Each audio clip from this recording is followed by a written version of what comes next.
Alright there, geezers, Jules here from FGS, home of the Future Game Show. And you know what? Much like being a fan of the football team Coombe Albion here in Wales, who are on a 20-plus match losing streak, I absolutely adore horror games. In fact, right after sweaty tactical titles, it might actually be my favourite genre to play. But you know what I love even more than nervously gripping my controller and sweating more than Derek the dog eater at an all-you-can-munch mutt-based buffet? And that's when those horror games get real. And by real, I mean when they reach beyond the confines of their game and hunt and haunt you, the player. Ooh, how Delightfully devilish, Seymour. And that's what we're here to talk about today. As I'm Jules, this is FGS, and these are 8 exact moments that horror video games got real. And you know the drill by now. This is the deep cut with Jules Gill, baby. So that means that there's going to be games that you've not thought about in a while. There's going to be games that you've not heard of at all, or games that you just need to know more about. And I'm just going to say it now, there is no Doki Doki Literature Club and no Eternal Darkness. I'm keeping this thing fresh. So let's get on with it. Number 8, The Red Lady from Calling. So friends, let's begin by talking about the lesser-known horror title Calling for the Wii, a game that elicits fear through ghosts communicating with the player through the speaker on their Wiimote in a manner similar to a telephone. Now, as a millennial who starts sweating bullets when I have to hold a phone conversation for more than 30 seconds, this actually sounds like my utter living nightmare. But at the same time, the game Calling actually only really gets to about a 6 on the Zoink Scubometer, which is a device that I purpose-built to measure how scary horror games actually are. And I say this because there's a lot of drawn out segments, there's a lot of duff scares, and voice acting that is so absolutely woeful that it makes the original Resident Evil 1 game look like there will be blood. However, things shot up to a gentleman's 9 in one particular heart-pounding instance with the introduction of the Lady in Red, sometimes also referred to as the Red Lady. Now, things begin rather sinisterly with her being shown creeping about in the background, and only gets more strange when it turns out that she has nothing to do with the main plot, nor does she have any connection to our protagonists, and only really appears in the second run of the game. She's just kind of there. Until that is when she's suddenly over here in the Wii's messaging service, because each time you encounter the Red Lady, she sends you, the player, a letter. Now these letters become more and more intense and culminate in her stating that she's coming to see you. And if you then return to the title screen of the game, well, it looks like your paths are finally crossing. It's a pretty haunting moment, to say the least, and one that is only compounded further by the fact that once you get that pretty devastating extra jump scare, you go back to your messages to find that there is one more that says, "It was nice to finally meet you." Great.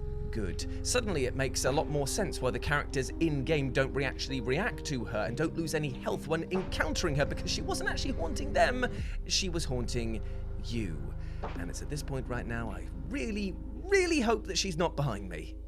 If I don't turn around, she can't get me. That's the rules. That's the rules. Sorry, love. Bye. Number 7, using the AR features. Spirit Camera, The Cursed Memoir. Now, not to sound like a horror game purist, but when it comes to discussing the all-time greats of the horror genre, I do feel that one franchise in particular often unfairly gets pushed to the side in favour of talking about Silent Hill or Resident Evil for the 500th time, and that obscura, that was very clever and you'll see why, series is none other than Fatal Frame. Even saying its name warms the blood as much as it does chill the spine, because this series really was striving to do something new, utilising a camera feature to detect and dispatch ghosts, meaning that the action was right up in your face, and as was the case with Spirit Camera, The Cursed Memoir, a spin-off title for the series, well, it went even further than that. This is because the game made great use of the camera and the AR features of the 3DS, pitting you against malevolent spirits in your own goddamn home. And the first time this came up for me, it was like Amazon priming a heart attack. I mean, I was like, wait a minute, I kind of recognize those Dead or Alive body pillows right now. No, Tina Armstrong, what are you doing to Tina Armstrong? No! But then I also got a bit scared for the ghosts, because I thought to myself, The Britishness overtook, and I was like, oh, I probably could have actually tidied up a bit here. He probably looked around and was just kind of like, Jesus Christ, that's a lot of Warhammer, mate. What are you doing? I mean, I know I'm meant to be haunting you, but this is actually scary. You should have been investing further in your future. Thankfully, it killed me before things got too awkward and I busted out the vacuum cleaner. This collection of short, horrific experiences really is dialed up by the fact that it's in your own home, bringing a whole new meaning to residential evil. It also helps that it's a genuinely inventive and pretty fun game overall, so yes, this is a hard segue into a plea for a brand new Fatal Frame main entry. Please, I'm begging you. What do you want me to do? Get on my knees? I can't. I'm old. Whew, okay. It looks like we're dealing with a lot of creepy stuff here in today's Deep Cut, let me tell you, friends. But you know what else also has a scary amount of good content? It's the FGS YouTube channel, and yes, I'm going to be asking you to subscribe and turn on those notification bells, because why wouldn't you want to be part of this, my friend? You get to stay up to date with all of the Deep Cuts with Jules Gill, baby, but also you get to support all of my colleagues as well and their endeavors to put out daily gaming content. And might I say, it's bloody good stuff as well. So do us all a favor, click right now, and I'll tell you what, if you do it, I promise that I won't jump scare you in about 3 seconds. Okay?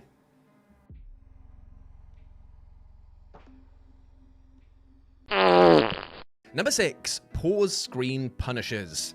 Now, when it comes to horror games, I think that we've all experienced that nope, thank you, I'm out moment from time to time, where because the action was too intense, the creep so skin-crawling, or just because you've had to listen to absolutely atrocious voice acting that seems to hamper this genre in particular so badly that you've had to pause the game to catch your breath. And you know what? It must be truly frustrating for horror devs to work in a medium that allows players to just bail out just when things were getting good with the press of a single button. And so it's no wonder that some have taken the rather spiteful route of using that pause screen as just another means to torture their player base. From SCP Containment Breach unpausing the game for you and reminding you that you can't hide, to Fatal Frame 2 fading in images of ghosts while you're idle, there are some titles that never want you to feel safe even when you're not actively playing. And things get even worse in the likes of PT, where if you leave the game paused for too long, Lisa will be there waiting for you to kick things off in style. Yet you know what? The one that I'm going to focus on today is, of course, a little bit of a deep cut over here, but also one that just caught me completely off guard, and it comes from Faith, the Unholy Trinity. For if you attempt to pause the game while the demon is on screen, a truly unnerving and strangely animated sequence will play out, showcasing the beast in a number of different angles over and over again. It's so punishing to the eyes and ears that it's sure to elicit another scream from you, and likely when you unpause you'll be so dumbstruck that you'll be devoured in short order. So in summary, these are the moments that keep horror real all the time, because you should never, under any circumstances, ever think about pausing. I tell you what, just get yourself a big order in of adult nappies, because this is what you live in now. You will have to stay playing this game, or these types of game, forever, and you will soil yourself from both fear and just the fact that you can't ever pause and go to the toilet. Enjoy. Number 5, I remember all the roots. You and me and her. Now, you might be looking at the screen right now and thinking to yourself, oh me, oh my, Jules, is that the evil finger temple of doom? And yes, you would be right, my friend, because even though I said to you that I would not be talking about Doki Doki Literature Club, instead, I'm going to be talking about another visual romance novel game with a horror twist, because I never said the entire genre was off the table, did I? Did I? No, I didn't, no! And trust me, You and Me and Her is equally dark in places, to the point where you're likely to feel pretty bad about yourself come the close of this game. I say this because while the setup for this visual novel is more stock than an OXO cube, what with a young male protagonist being presented with 2 female love interests with different personality types and interests, things take a turn, and it's a pretty significant one. Because much like when I accidentally mistook powdered laxatives for flour and brought my new cake to the office all-you-can-eat chili cookout, things got messy real quickly as the protagonists become aware that they're actually inside a game, and thanks to jealous love rivalry clouding their thoughts, end up deleting characters from the title and chewing you, the player, out for choosing one over the other, highlighting a rather horrible fact that visual romance NPCs have to live in these hellscapes that you make, where some will just exist forever in a state of broken-hearted and unrequited love, all because you, the utter sweaty horn dog, wanted to make some high schoolers kiss and shoot blood from from their noses. In this moment, while you're being chewed out for your decisions and your choices, it's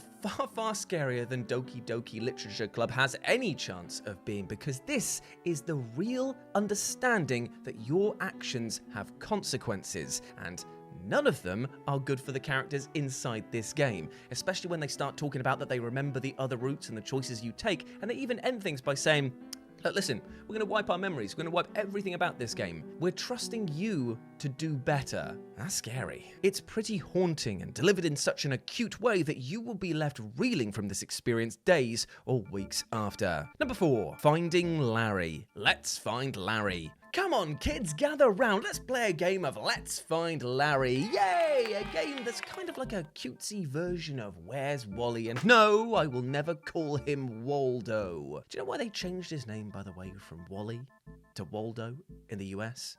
It's because they didn't think that Wally was a very, very, relatable name. Waldo, though, yeah, brilliant, mate. All the Waldos I meet in life. Anyway, for the most part, this title, Let's Find Larry, is a game that hits the mark as a cozy puzzle game perfectly, with its exaggerated graphics, cutesy presentation, and charming soundtrack. It's just a shame that this is actually a front for a truly disturbing horror title in which you are unwittingly placing yourself in the path of a murderer thanks to your prying eyes. Things start to take a turn when our lovable Larry starts freaking out that you're constantly finding him, and to be fair, he's kind of got a point, as if a giant magnifying glass appeared in the sky and started tracking me like an ant with a focused laser beam of light, I'd be sweating too. Soon, even more horrific elements seep into the gameplay, with you witnessing brutal murder scenes, desolated landscapes each time you zoom in, and even other characters popping up in your viewfinder to have a quick chat. And this all comes to a head when Larry reveals his true identity, and let's just say it's not a pleasant new personality that you've discovered. In fact, it's genuinely horrifying, as he will stare right at you, the player, through the viewfinder, start to break it, and drag you into his 3D hellscape. For a few scant moments, you're given full control to amble through the ruined streets, only to be met by the true Larry, who murders you in horrifically quick fashion. It's pretty brutal, right? But maybe you should have kept those peepers to yourself.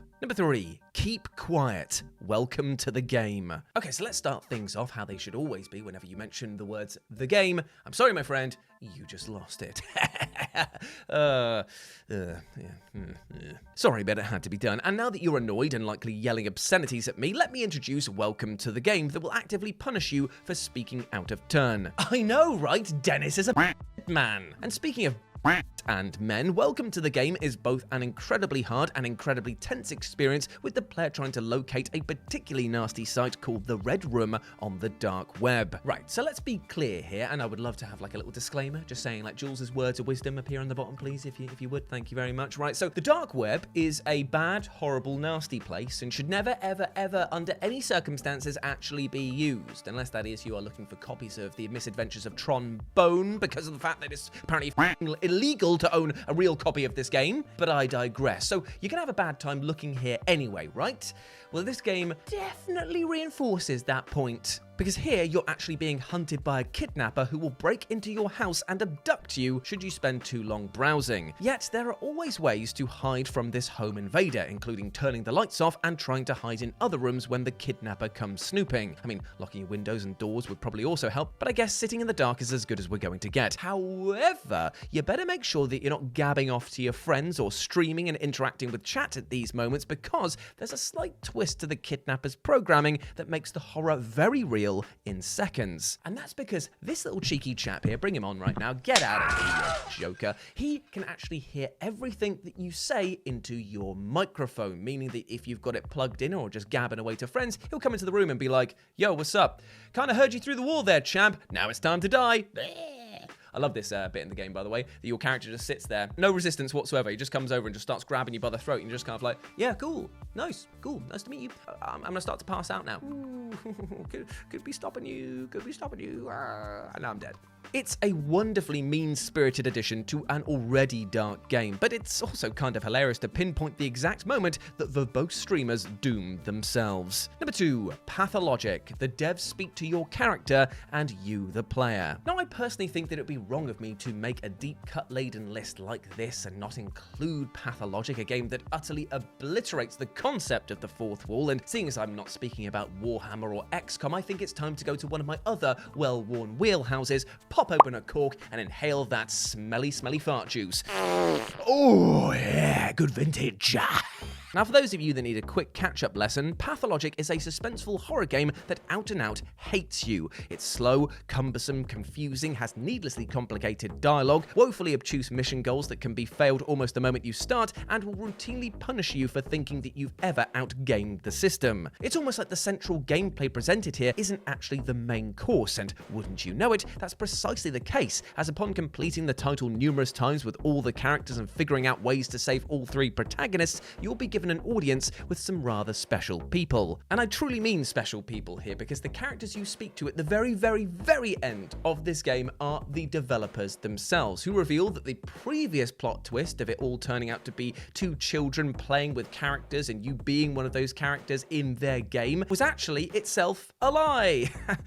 This game is so needlessly confusing, and now that it's actually just a conversation between you, the player, and the developers, who sometimes also speak to your character as well as if it is also real. Like I say, very confusing, but the long and the short of it is that they basically just go, yeah, you know all these frustrating elements that we put in this game?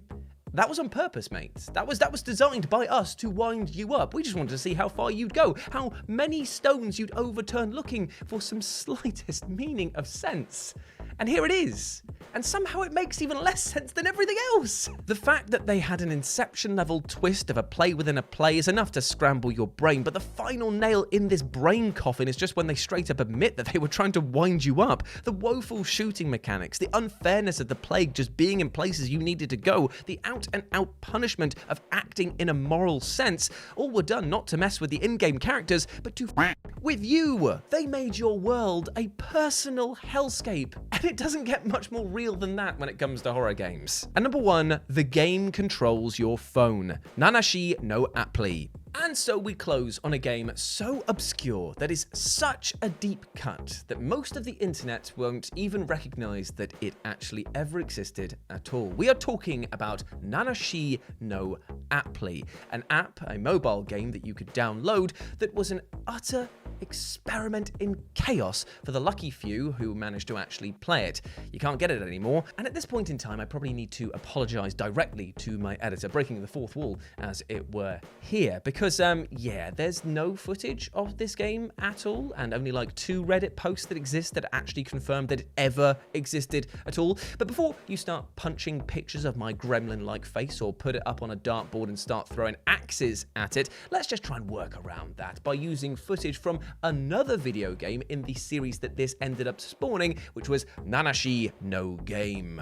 Because it explored similar concepts and even concluded with its own real-world invading shocker, where if you got the bad ending, the title would pop up a message saying transfer complete, implying that the cursed game that you were playing has now spread to your own DS. Now, Nanashi No Appli takes this further by infecting your phone, something that other mobile games also seem to do, but here you're replacing loot boxes and lazy IP theft with out-and-out horror, as the game would randomly access your emails and mess with your camera app, applying filters while it did so to convince you that the ghosts were actually right behind you. And to be honest, I think the more emotionally scarring moment of this would likely be when I showed my friends and they would say, yeah, the ghost wore it better, mate, and looks better than you. Less pale, weirdly. Add in reports of fake crashing, glitches, and your phone misbehaving, and you have a horror game that grabs you by the testicles and crushes them in a manner that not even the biggest degenerates would actually appreciate. And it all began the exact moment you downloaded this soon-to-be unremovable app to your device. If anyone in the chat has actually played this game or knows how to actually get a copy of it, please let yourselves be known, because I desperately want to give this game a try. It just sounds so horrible, and that's why I want to play it. So yeah.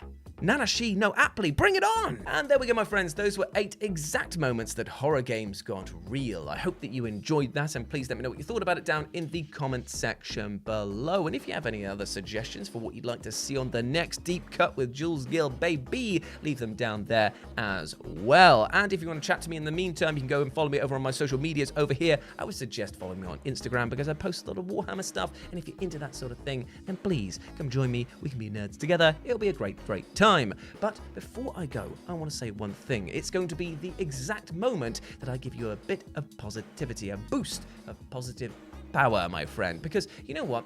Sometimes we can be way too hard on ourselves. You know, we can just start crushing ourselves mentally and say that we're not good enough. But you know what? I'm here to say no. That is incorrect, my friend. You are a massive ledge. You deserve love, happiness, and success. We all do as human beings, and do not let anything or anyone else tell you otherwise. You are a massive ledge, and I want you to go out there and smash your life goals today, because I believe in you, and you need to believe in yourself as well. As always, I've been Jules. You have been awesome. Never forget that, and I will speak to you soon.